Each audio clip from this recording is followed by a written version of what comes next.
क्या नेपाल में विद्रोह के पीछे विदेशी ताकत का हाथ है?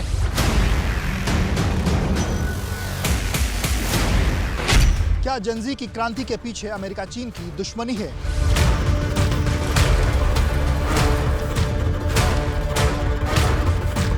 क्या चीन समर्थक ओली सरकार का तख्तापलट अमेरिका के इशारे पे हुआ?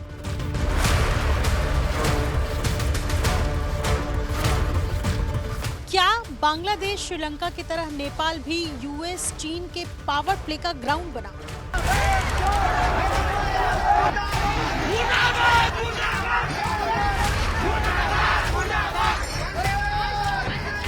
क्या भारत और अमेरिका के रिश्तों में तनातनी का नेपाल के तख्ता पलट से कोई कनेक्शन है?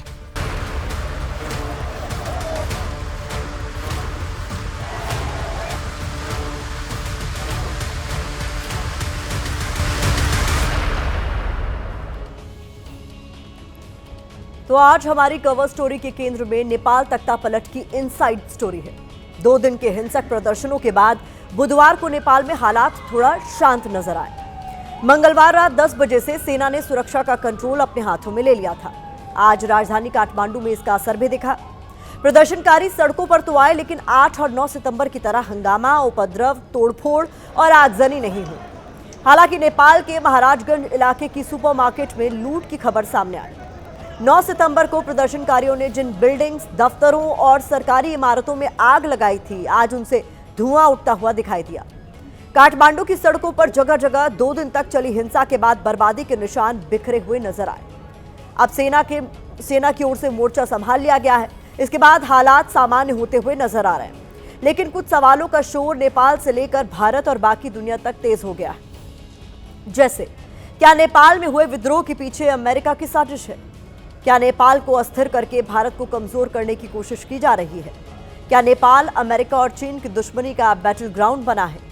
क्या नेपाल में जानबूझकर बांग्लादेश और श्रीलंका वाला पैटर्न दोहराया गया है? क्या विद्रोह के सूत्रधार माने जा रहे बालेन शाह अमेरिका की साजिश का मोहरा है? सबसे बड़ा सवाल यह है कि जब प्रदर्शनकारियों ने नेपाल में सरकारी संपत्ति को नुकसान पहुंचाया, मंत्रियों के घरों में घुसकर उन्हें पीटा, तब आर्मी ने कोई एक्शन क्यों नहीं लिया? क्यों नेपाल की सेना ने प्रदर्शनकारियों को सब कुछ जलाने का मौका दिया? इन सारे सवालों के जवाब वाला विश्लेषण दिखाने से पहले हम आपको काठमांडू में आज हालात कैसे रहे, इसकी ग्राउंड रिपोर्ट दिखाते हैं, जो हमारे सहयोगी जगविंदर पटियाल ने हमारे पास भेजी है।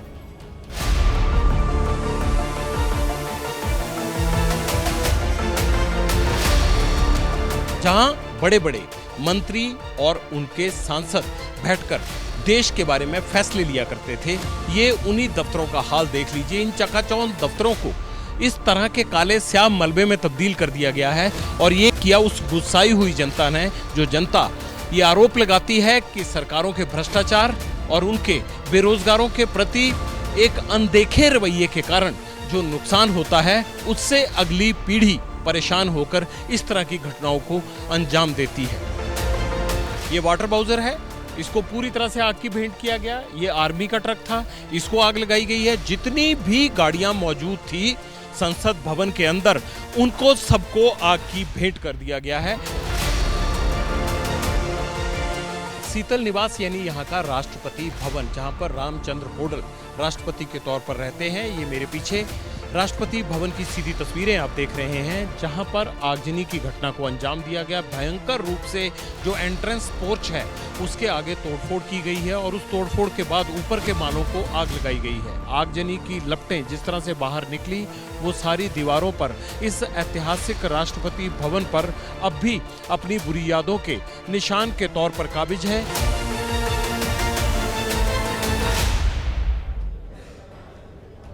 नेपाल में आग की लपटें तो बुझने लगी हैं, लेकिन अब देश की बैकडोर कौन संभालेगा, इसको लेकर हलचल काफी तेज हो गई है। क्या नेपाल की कमान किसी अमेरिकी परस्त चेहरे के हाथ में होगी? क्या नेपाल में अमेरिका की कठपुतली सरकार काम करेगी? क्या नेपाल की सत्ता कोई अमेरिका समर्थक चेहरा संभालने जा रहा है? नेपाल में हुए विद्रोह का पैटर्न कुछ इसी तरफ इशारा कर रहा है। इस एक्सक्लूसिव रिपोर्ट में देखिए।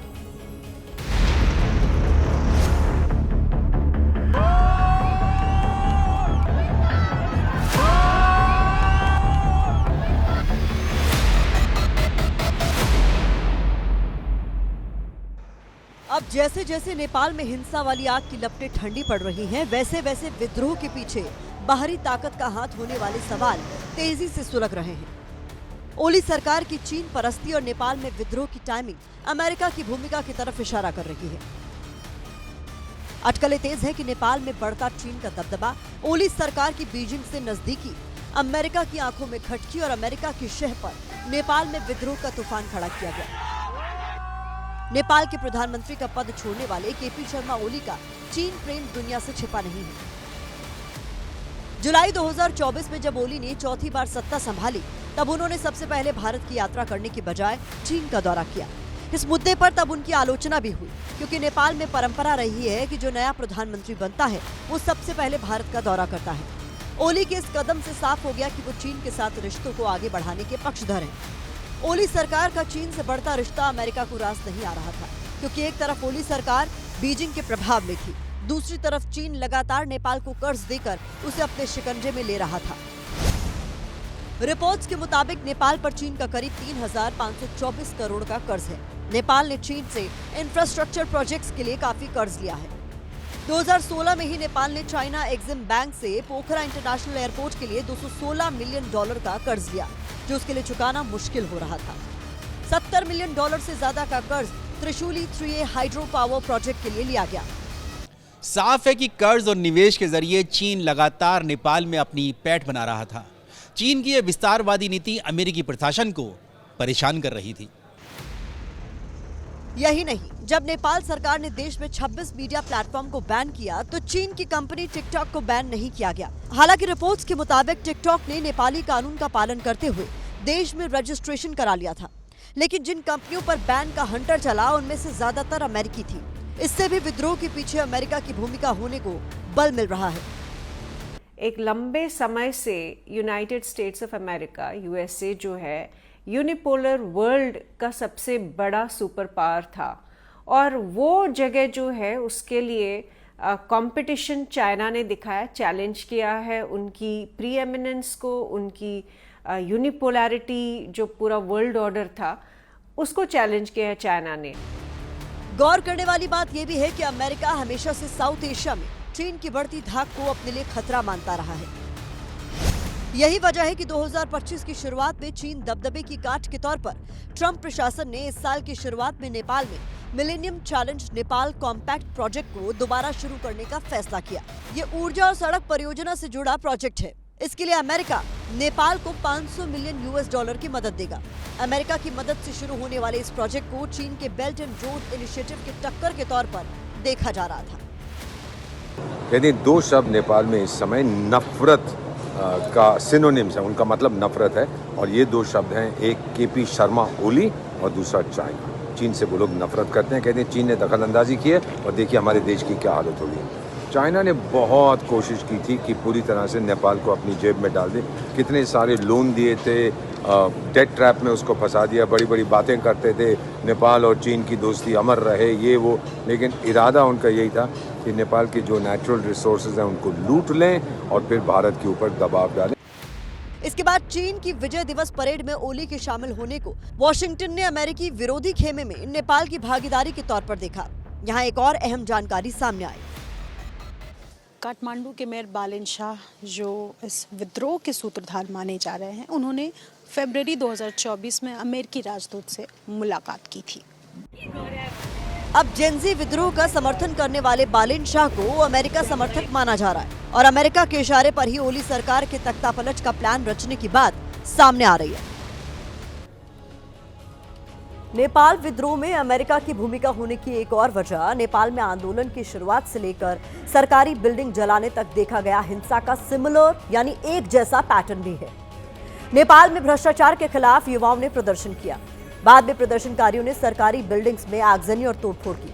सरकार में शामिल मंत्रियों के घरों में घुसकर उनको बेरहमी से पीटा। बांग्लादेश में भी युवाओं ने शेख हसीना सरकार के खिलाफ आंदोलन शुरू किया था। बाद में बांग्लादेश की सरकारी बिल्डिंग दफ्तरों को आग के हवाले किया गया था। यही पैटर्न श्रीलंका में भी देखने को मिला था। वहां भी ज्यादातर युवाओं ने प्रदर्शन की शुरुआत की।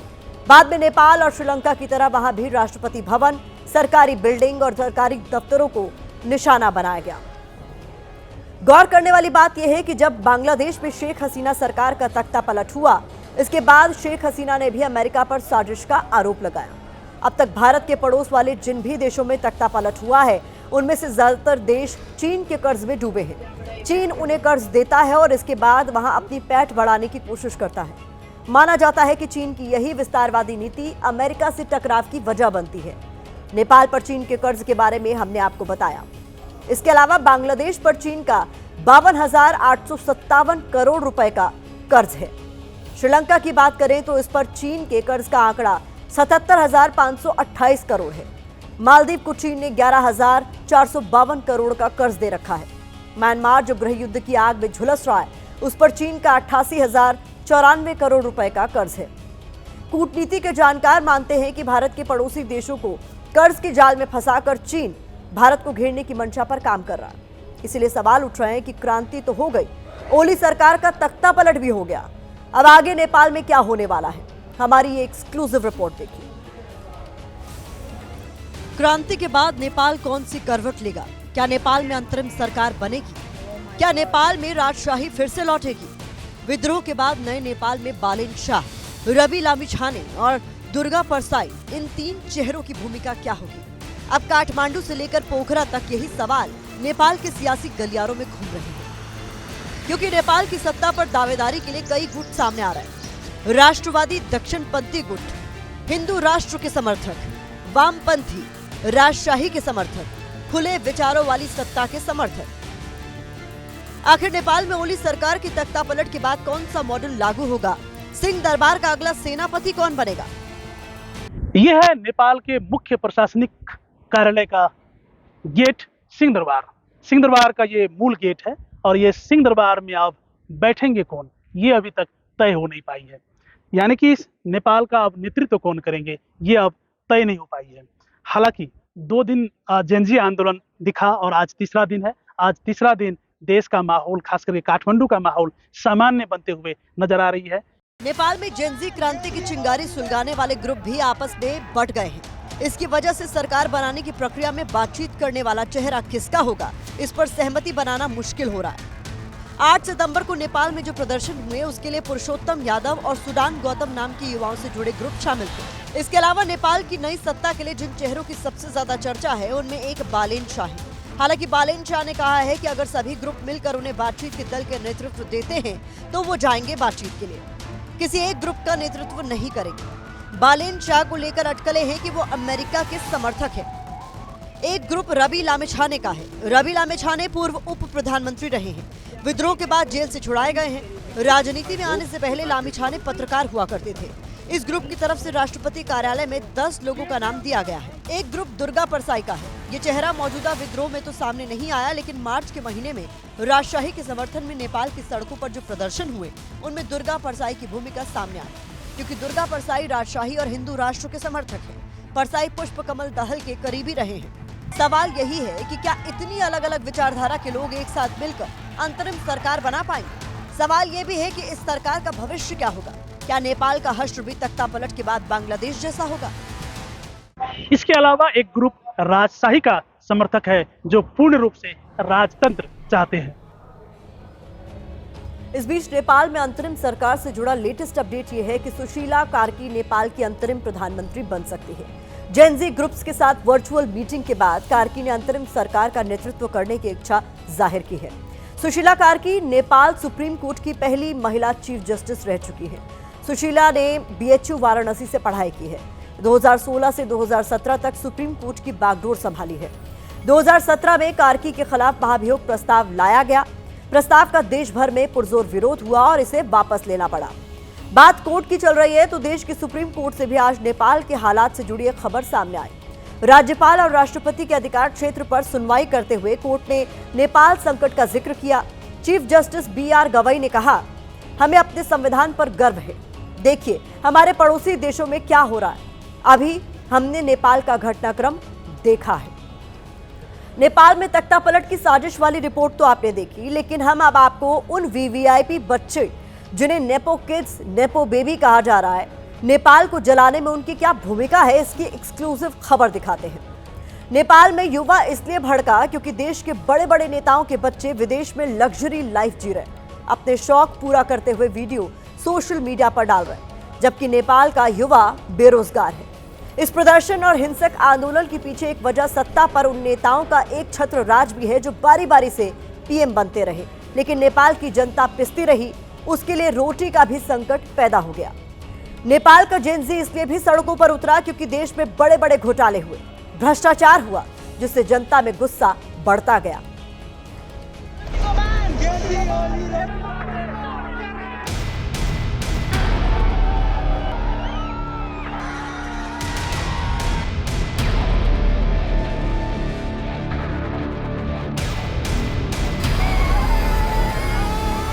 विरोध की आग जब किसी देश में लगती है तो उस देश की सूरत बदलने में समय नहीं लगता।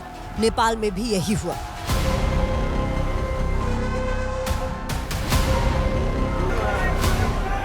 जेनजी के भीतर पिछले कई महीनों से विरोध का लावा धधक रहा था और आखिरकार सरकार के भ्रष्टाचार, बेरोजगारी और नेपो बीबी के ऐशो आराम को लेकर हजारों लाखों की संख्या में युवा सड़कों पर उतर आए। ओली सरकार के खिलाफ सड़कों पर उतरे छात्रों में सैकड़ों छात्र ऐसे थे जो स्कूल यूनिफॉर्म में सड़कों पर उतर गए थे। सोशल मीडिया पर #NepoKid, #NepoBaby, #PoliticianNepoBaby Nepal trend हो रहा था। ये हैशटैग ही ये बताने के लिए काफ़ी थे कि नेताओं के बच्चों को लेकर इस देश के युवाओं में गुस्सा कितना ज़्यादा है। ओली सरकार का सोशल मीडिया को बैन करने का फैसला सिर्फ एक चिंगारी था, जिसे नेपाल के बड़े बड़े नेताओं के बेटों और बेटियों के ऐशो आराम और लग्जरी लाइफ ने आग में बदल दिया।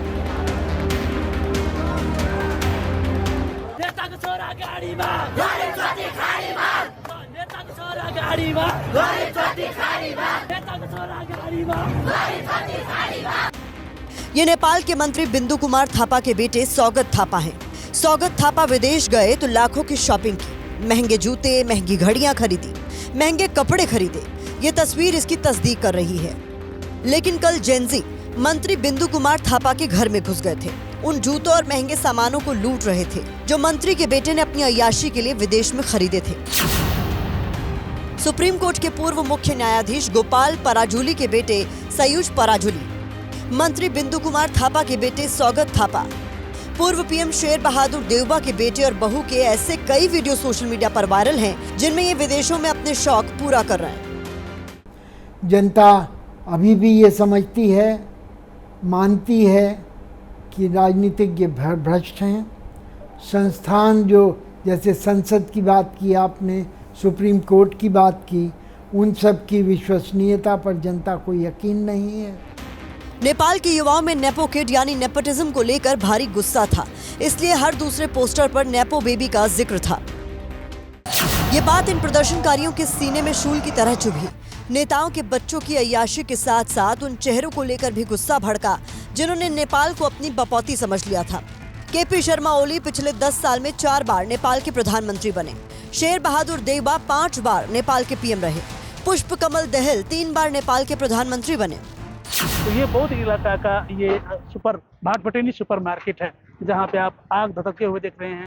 मीन बहादुर गुरुङ जो नेकपा एमाले केपी शर्मा ओली के एक इन्वेस्टर भी कहा जाते थे, उन्हीं का ये सुपर मार्केट है और इस सुपर मार्केट को जो है इस तरह से कल जला के राख कर दिया गया। भ्रष्टाचार की वजह से भी नेपाल का युवा गुस्से में तप रहा था, जिसे आग दी नेपाल के बड़े घोटालों ने। 54,600 करोड़ का गिरिबंधु भूमि स्वैप घोटाला, 13,600 करोड़ का ओरिएंटल कोऑपरेटिव घोटाला, 69,600 करोड़ रुपए का कोऑपरेटिव वित्तीय घोटाला हुआ, जिसकी वजह से युवाओं को अपने भविष्य अंधकार में दिख रहा था। कई राजनीतिक प्रयोग हो चुके हैं, राजशाही वापस आई, पार्टी विहीन जनतंत्र को बहाल किया गया, उसके बाद नया संविधान, चुनाव वगैरह आए हैं, लेकिन जनता की जो मूलभूत समस्याएं हैं उनको हल करने की ओर कोई प्रगति नहीं हुई है।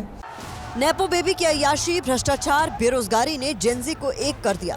इस ज्वालामुखी में विस्फोट का काम ओली के सोशल मीडिया बैन ने किया, जिसका नतीजा ये हुआ कि पूरा नेपाल जल उठा।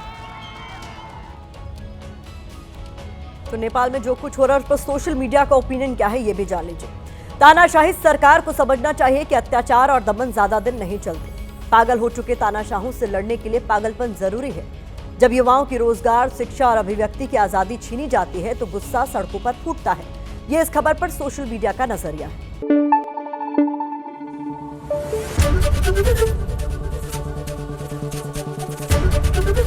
एबीपी न्यूज आपको रखे आगे।